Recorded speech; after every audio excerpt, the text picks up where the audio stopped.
Welcome to In Your Face Real Estate with Audra O'Neill. Hi everyone, my name is Audra O'Neill, and I am, number one, very excited to be wearing lipstick because I am recording a video, so I'm not wearing a mask. Yay!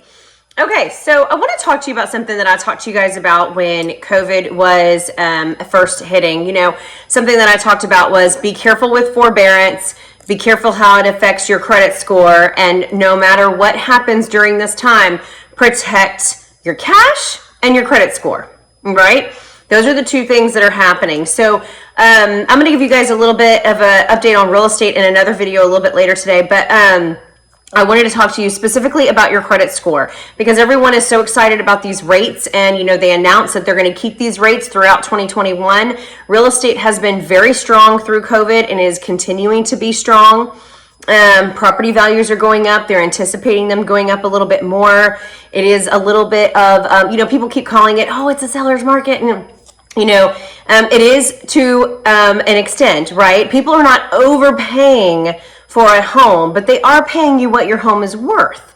And, based on the conditions. So you have to understand the difference in a full-on seller's market and something that's maybe a little bit more of a flat and even market. So I would call it somewhere in between those two, okay? In most areas. Now, it's not all the same in every area that we sell in. You know, it's a little bit different in Sugar Land versus Cypress or Off of 99 in Richmond, or even some of our Houston properties.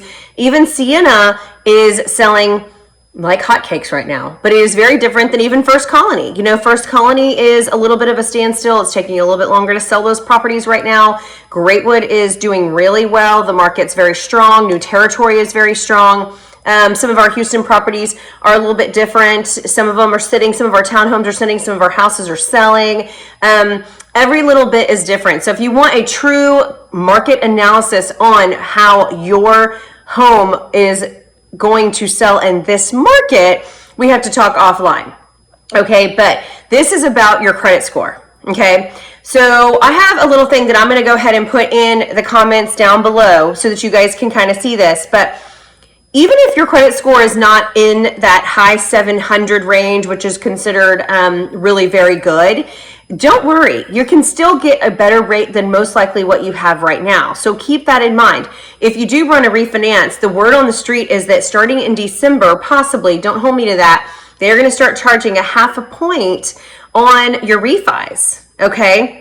So if you're trying to do a cash out refi, or if you're trying to do a refinance to maybe enhance your home, make it better, or because you need the cash out, or because you're trying to get a better interest rate, whatever it is that you're refining for, make sure you understand how your credit score and your debt to income ratio is affecting the kind of credit score you get. Because you hear people all the time, like, I close this guy at 2.3 and I close this other guy at 2.4 and 2.5 and all these amazing numbers, but everyone is different. Nobody is treated exactly the same, whether you have a matching credit score to this person or this person. If you have two people on the loan, so if you and your spouse are on the loan, and they're going to use the middle lowest score, okay? Which is why there's so many different ways to model the loan based on what kind of income and whose income you have to use for that particular loan, okay? It also matters if you're a 1099 employee or if you're a W-2 employee, okay? Or if you're a business owner. All of those things matter in how we calculate the kind of loan that you're going to get, okay?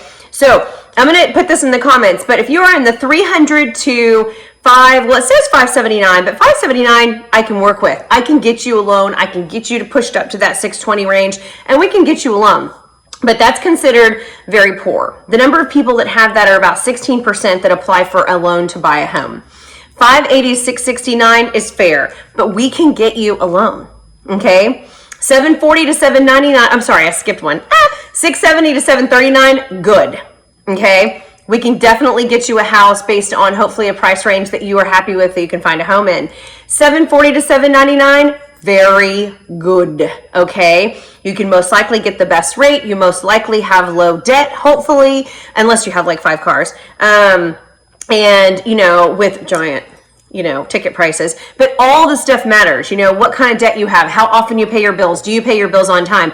Are you in forbearance from, the fallout from COVID, or are you not? All of these things matter, and we can counsel you on them if you have questions, okay? 800 to 850 is exceptional, right? That means that you have really take care of your credit score at a really high level. So don't think that every single person in the world has a 700 credit score, because they don't. Everybody's credit score goes up and down based on what happens in their life. And it doesn't mean that you're not eligible to buy a house. It doesn't mean that you're not eligible to refinance or sell your house and get something else. What's really cool about what's happening right now is people can afford 32% more house with the lower interest rates. So if you're looking at something in, this price range, we can go up by that, maybe, 20-30% based on your credit score, your debt to income ratio, and you can buy a more expensive house for less money.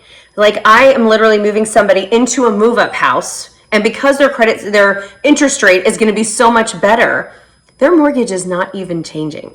Okay. And they are literally getting an extra bedroom and an extra bathroom so they can deal with online school and the growth of their family. So that's really good stuff. And I don't think that's going to change anytime soon.